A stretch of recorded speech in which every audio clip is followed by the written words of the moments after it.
Good day, everyone. My name is Nchancho Flore. I'm a level 500 student in the Faculty of Education enrolled in the Distant Learning Program. Our presentation for the course DED504 titled Introduction to Educational Administration and Planning is centered on Unit 7 of the course book, and it is titled The School and the Community. For this presentation, we are a group of 3 members, Claudine, Taiti, Eliseberth, and myself, Nchancho, who is in charge of the introductory part. Taiti Eliseberth will elaborate, and Claudine will conclude. To begin, I would like to first of all state the objectives of this unit. By the end of this unit, students should be able to state the importance of the community, explain how one can establish and maintain a healthy relationship between the school and its community, describe some means by which the school can communicate with its community. After stating these objectives, I will move forward to talk about the definition of some key terms in this unit, one of which is the school. The school is a social institution set up by the society, and it is expected to perform certain roles for that society. The main role is to transmit knowledge, attitude, values, skills, beliefs, and norms that are culturally relevant to the learner and the society. From this definition, it is clear that the school is not only there to teach children how to read and write, but it is also there to teach them how to behave in the society, respect the rules and regulations, and acquire some skills that will permit them to integrate the society. A community, on the other hand, can be defined as a group of people living in the same place or having some common characteristics. From the above definitions, we can see that members of the school are also part of the community and vice versa, and the actions of one of them obviously affect the other one. Matters that concern the school will concern the community too, so it is very important for the school to establish, develop, and maintain satisfactory relationship with the community in which it is found. And for this relationship to be established and maintained, it is very important to know the school community. This can be done via many ways, one of which is by collecting relevant data. This data can be, for example, concerning the community's population. Knowing the population permits one to know those who are of school age, the percentage of the active population, the percentage of the non-active population, which is mostly made of old people. This information permits the school to know how to program its educational task appropriately. This population data also permits the school to know the educational background of its members, for example, the parents. This will help the school to know the best ways to communicate with the parents, the language to be used, for example, during PTA meetings. If it's preferable, maybe to talk to them in pidgin language that permits them to better understand what is being said. Data about the facilities that is present in the community and that the school can benefit from is also important to be taken into consideration.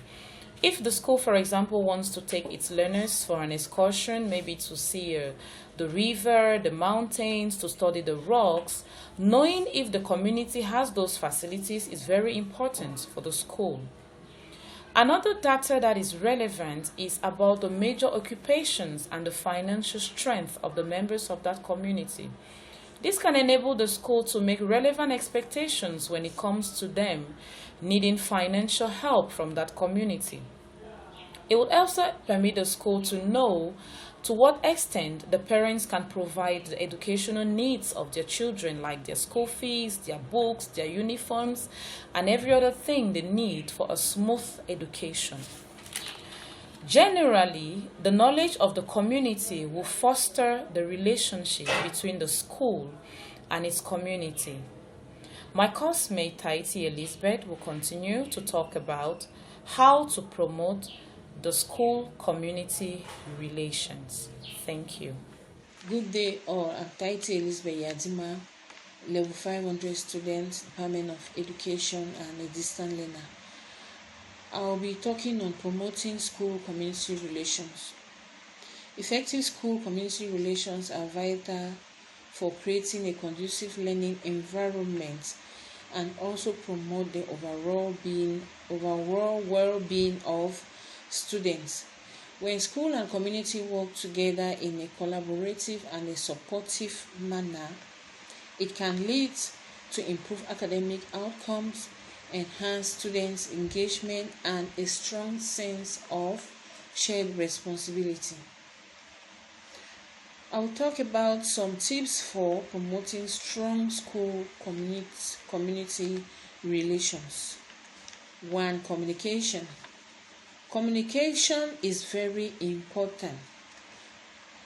Communicating regularly by sending newsletters, email, and social media updates to the community members to keep them informed on what is happening in the school, all the events and achievements in the school. Invite members of the community to attend activities that are taking place in the school. It also encourages teachers to reach out to parents and discuss about their children, about their progress, about their achievements. Collaborate with local government, partner with local business, non-profit, and government agencies on a project that will be helpful to the school and the community.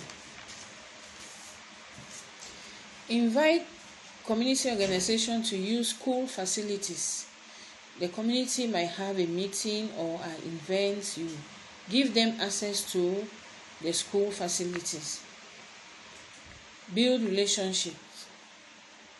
Introduce the new school leaders to the key community stakeholders. Attend local events and meetings to connect with the members of the community. The goal to all this is to make the school an integral part of the local community and foster a sense of investment in the success of the students. This can also lead to increase the resources, support, opportunity for the students. I'll also talk about the importance of promoting school community relations. 1. I'll talk about access to resources. Partner with local business organizations and community members can provide school with additional resources such as funding, material, and expertise that can enhance educational progress. Expanding learning opportunities. Community partners can provide students with internship, mentorship, voluntary experiences, and access to resources and expertise that may not be available in the school. Increase partner engagement.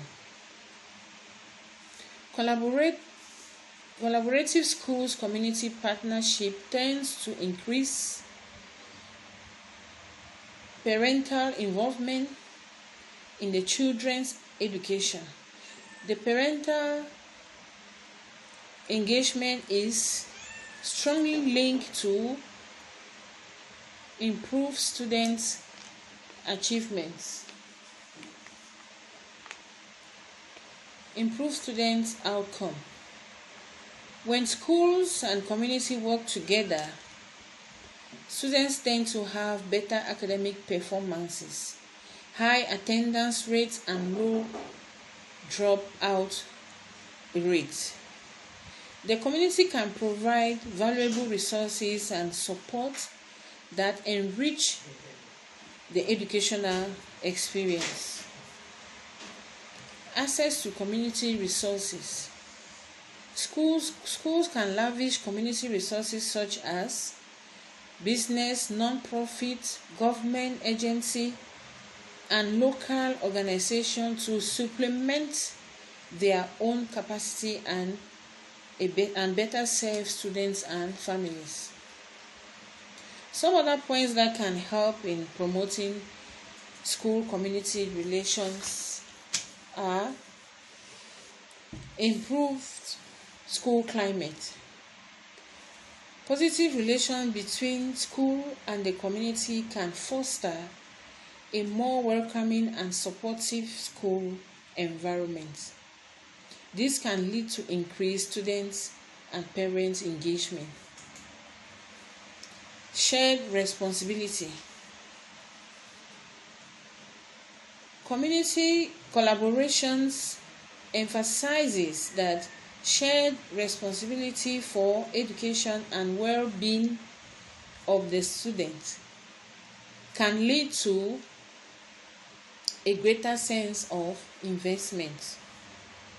In other words, fostering strong school community relation is essential for improving students, their outcome, engaging the school environment, and ensuring that long-term success and sustainability of the school is established. Thank you. Claudine Amamuki is my name. I'll be running up with our presentation on the part of the official ways the school can communicate with its community. It is worth noting that the community and the general public own and support the school. So it is the responsibility of the school administrators and teachers to keep them well informed about the progress of the educational program. For this to be effectively done, the following measures can be implemented. 1. Through the use of the pupils' or students' progress report booklet. When we talk of the progress report booklet, it is a booklet that shows the performances of the students according to the different sessions. With these booklets, the parents are able to view their children's performances to see how far their level of attainment is, and they'll be able to communicate with the school to look for remedies to solutions wherever the need arises. Secondly, the school can officially communicate with members of the community through PTA meetings. PTA means Parents Teachers Association. With this association, the parents of children who attend the said school come together to discuss on the academics of their children. They look at pressing issues that concerns the school that are affecting the children, and they think that they should be resolved. Together with the school administrators and the teachers, they put their heads together to arrive at solutions to such problems. Also, conferences can be organized. First of its kind could be a class conference where meetings are organized with parents of children in particular classrooms, where they sit with the teachers of those classrooms to dwell on particular concerns of these children. The parents give the school and the teachers as a whole an insight of their children, and the teachers on their part will know how to go about these children. The parents too will be advised on how to handle these children back at home to make the educational system or process a success. Also, conferences can be organized with leaders of the said community on issues that concerns the school. For example, security issues. Where the school suffers from a security problem, the leaders of the community are brought together, and together they look for a solution to it. It could be an issue of electricity, it could be an issue of pipe-borne water lacking. With all this, the community leaders have a great role to play. Also, they could organize exhibitions. With such exhibitions, the students will be able to showcase their know-how on the different activities that they have been carried out in the course of the academic year. Whatever they have been taught, they will exhibit it for their parents and members of the community to view. In some cases, they auction whatever they have produced, and the members of the community can purchase, which is a means of promoting and encouraging these learners. Also, the school can go on the mass media. Here they talk about issues that concerns the school over the radio and over the television. They give an insight of the school to the members of the community so that they will not be a novice when it concerns school matters. With this, I think that communication with the community will be effective. To round up with this presentation, we'll be looking at important visitors who can visit the school milieu. When we talk of important visitors here, we look at the regional delegates, inspectors of basic education, divisional delegates, even the governor, the SDO. In short, school government officials who can decide to make their way into the school to actually see if the schools are taking note of the government policies and actually putting them in practice. And normally before these people come, they don't embarrass the schools, they always announce their visits. So we advise as teachers or as school administrators to keep the teachers aware whenever such an announcement is made. But the teachers too on their part will not be taken unaware. You give them the opportunity to prepare themselves and the learners on how to effectively receive